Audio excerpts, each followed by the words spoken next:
अस्सलामु अलैकुम वरहमतुल्लाहि वबरकातुहू। ये थर्ड पार्ट है दिफाए अहले सुन्नत के रद में, और इन्होंने एक हदीस पेश की है हुजूर से मदद मांगने के रिलेटेड।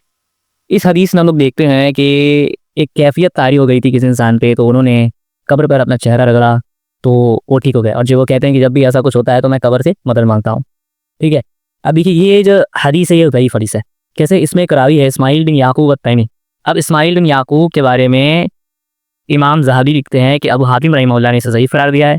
दूसरी तरफ लिसानुल मीज़ान में इब्न हजर ने भी इसे ज़ईफ़ करार दिया है। तो ये हदीस ज़ईफ़ है। अब इस बात जवाब देंगे। दूसरी बात, आपका उसूल ये है कि अगर हदीस सही भी हो और खबर वाहिद हो तो अकीदे के मसले में उसे हुज्जत हम नहीं बना सकते, लेकिन आप ज़ईफ़ हदीस को लेकर अकीदे में पड़े हुए हैं। दूसरी बात, यहाँ पे जो कब्र की बात की जा रही है ये कब्र के रिलेटेड है, ना कि नबी की रिलेटेड है। जैसे कि आपका दावा है कि नबी से मदद मांगना है, लेकिन ये क्या कहते हैं कि मैं कब्र से मदद मांगता हूँ। साथ ही साथ एक हक़ीक़त लीजिए, ये अगर इस हदीस से ये साबित होता है कि कब्र में हम लोग मुँह लगा सकते हैं, बोसा ले सकते हैं, मुँह लगा सकते हैं, तो आपके अहमद रज़ा खान ने इस हदीस की मुखालिफत क्यों की? आपके अहमद रज़ा खान तो कहते हैं कि कब्र की ज़ियारत जब करो तो 4 हाथ दूर से करो, ना उसका बोसा लेना है।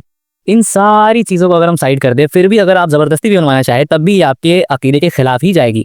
क्यों? क्योंकि आप नबी को कहीं से भी पुकारते हो, लेकिन इस हदीस में तो ये साबित होता है कि अगर आप किसी ऐसी कैफियत में हो तो आपको जाकर नबी की कब्र पर मुँह लगाना पड़ेगा। तो आप मुँह लगाकर क्यों नहीं मानते?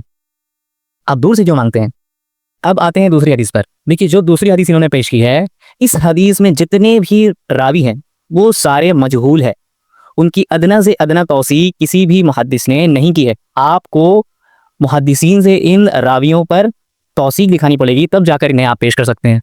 ठीक है, आप किसी ऐसे इंसान की बात कैसे मान सकते हैं जिसका कोई अता पता ही ना हो, सच्चा है झूठा कुछ भी नहीं, पता ही नहीं हो क्या करता था, कहाँ रहता था, तो ये ऐसे ही रावी है इनमें। ठीक है, तो इनकी बात हम नहीं मान सकते। ठीक है, अब आते हैं तीसरी हदीस के ऊपर। देखिए इस हदीस में भी एक रावी है कसीर बिन जैद, ये ज़ईफ़ है। ठीक है, इमाम ज़हाबी लिखते हैं कि कसीर बिन जैद को इमाम नसाई वगैरह ने ज़ईफ़ करार दिया है। इसके अलावा किताबुज़ ज़ोफ़ा वल मतरूकीन में इमाम नसाई रहमहुल्लाह ने कसीर बिन जैद को ज़ईफ़ कहा है। इस हदीस में एक और रावी है दाऊद बिन सलाह। दाऊद बिन सलाह मजहूल है, इसकी भी तौसीक पेश करेंगे आप। और यहाँ पे नीचे आपने जो लगाया है ना कि सही वल इस्नाद, तो किसी हदीस को सही कह देने से वो हदीस सही नहीं होती। ऐसे तो हम सीने पे हाथ बांधने वाली हदीस पर जब अमल करते हैं, कहते हैं कि सही इब्न खुज़ैमा में इमाम इब्न खुज़ैमा ने इसे सही कहा, लेकिन आप नहीं मानते। तो ऐसी हदीसें हैं जिसको आप भी सही नहीं मानते, हालांकि वो सही है, मुहद्दिसीन ने उनको सही कहा है। असल बात होती है उसूल पर, तो उसूल हदीस के हिसाब से यह हदीस ज़ईफ़ है।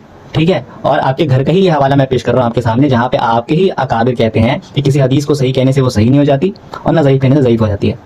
दलील मेन चीज़ होती है। मैंने आपको दलील के साथ ही ये चीज़ बताई है कि वो ज़ईफ़ है और वो मजहूल है।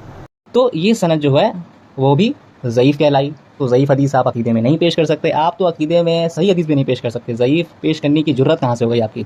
और इस हदीस को अगर आप मानेंगे भी, तब आपको ये मानना पड़ेगा कि आपके अहमद रज़ा खान ने गुस्ताखी की है सहाबा की। सहाबा कुछ कर रहे हैं, लेकिन आपके अहमद रज़ा खान उस काम को करने से मना कर रहे हैं। सहाबा तो चेहरा रगड़ रहे हैं अपना कब्र में, लेकिन आपके अहमद रज़ा खान मना करते हैं।